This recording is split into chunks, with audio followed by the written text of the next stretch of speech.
Okay, let's dive right into this explainer. Today, we're looking at a literal masterclass in tension and stealth. We're tracking the adventuring company, the Gnolls Bane, as they pull off this wildly high-stakes infiltration of a heavily occupied city known as Irondale.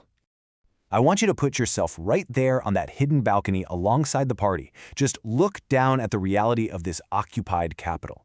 Irondale hasn't just been breached, right? It has been completely overrun.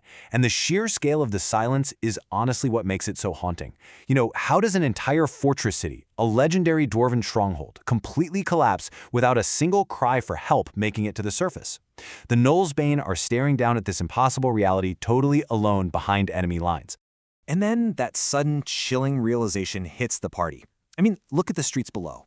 You've got squads actively drilling in these complex shield wall tactics. Watchtowers are casting this eerie, dull purple light everywhere, carving the city into these strictly controlled districts. The patrols, they're marching in perfectly disciplined rotations. It completely shatters any hope that they're just dealing with, say, a localized bandit takeover. Every single movement screams that this is an army, and it is relentlessly preparing for a massive war. Suddenly, the silence of their observation is violently broken. A door handle rattles right behind them, and this sickly-looking dwarf emerges from the archives. His skin is this pale gray-purple hue. He has white hair and literally no pupils in his eyes. Terrifying, right? He instantly barks out something in a completely unknown language and marches straight toward the hammer-deep soldiers hiding with the party. But before he can trigger an alarm, twang. Talenor's arrow strikes perfectly. It drops the enemy instantly, and the soldiers manage to catch the body before it even hits the stone floor. No alarm. Crisis averted. Back in that tight archive room, the party presses the hammer-deep soldiers for answers, but they barely know anything. All they have are the old stories of the Duergar. Now, if you're not familiar, these are corrupted dwarves, followers of dark powers. In fact, they were a people believed to have been completely lost since the age of the calamity itself. And the tragic irony here is just palpable. Irondale was supposed to be the ancient heart of dwarven civilization. It was the ultimate safe haven where their ancestors hid during the calamity, and now, conquered by their darkest, long-lost reflections?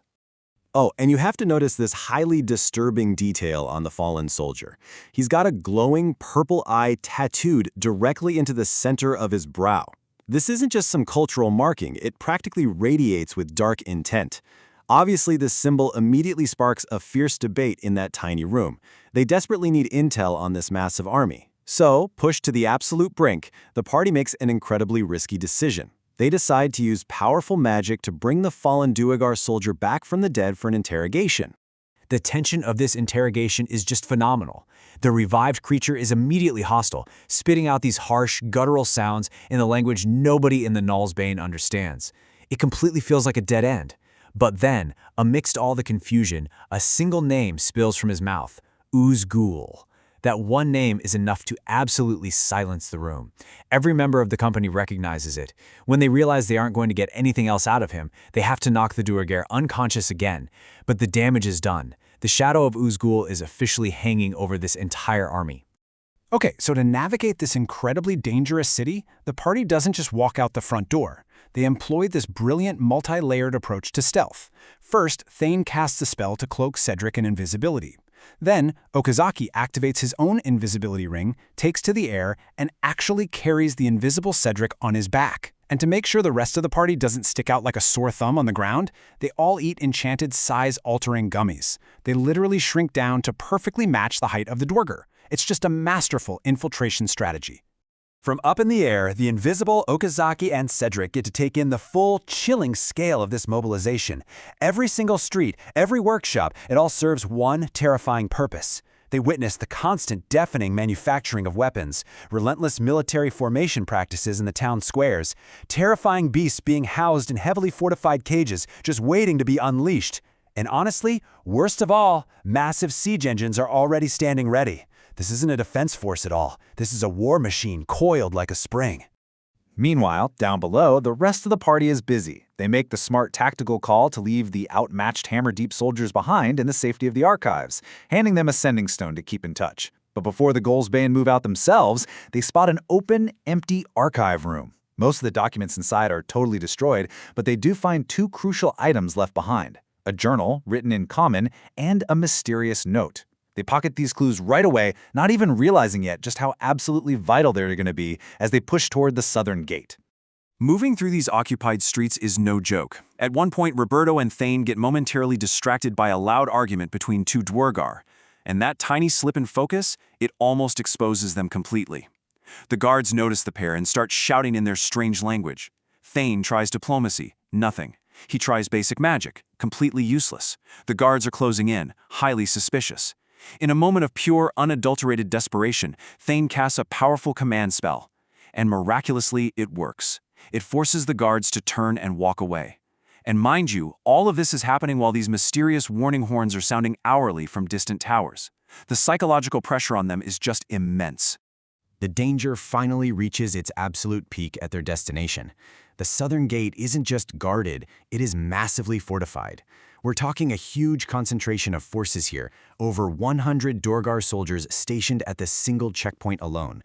But it's what they're guarding that's truly captivating. The gate overlooks this vast, mysterious region of drifting mist, and it's all illuminated by a really strange ambient green light glowing from somewhere deep inside the cavern. Right at this critical moment, their young lizard companion, Ord, gives Sunny's cloak a tug. Remember that mysterious note from the archives? Well, Ord quietly swiped it earlier and finally hands it over. And oh man, it turns out to be a roster for a massive war council happening the very next day. Let's look at these names. General Durog and Chief Scientist Sneakrick the Flesh Tamer. They've already arrived. General Tamaxti is expected before nightfall, and the High General, Thrasgal, is arriving the following morning. In an instant, the entire mission shifts. They now have specific names, they have leaders, they have targets. But wait, there is one final, massive piece of the puzzle here. While the party is busy studying these assassination targets, Cedric is just fixated on that mysterious green glow beyond the southern gate. At first, he was kind of hoping it might be a clue leading to his missing father, but as he studies the shimmering light, it hits him. It doesn't originate from a person or some magical artifact. It's an impossible place. Hidden deep beneath the mountain, right beyond the fortifications, is an entire subterranean jungle. Just this vast wilderness, completely bathed in emerald light and drifting mist. Which brings us to a terrifying, lingering question to wrap up this explainer. What dark role does this hidden subterranean jungle play in the looming war of Uzgul? The Gnolls Bane are literally standing at the edge of a completely unknown ecosystem deep behind enemy lines.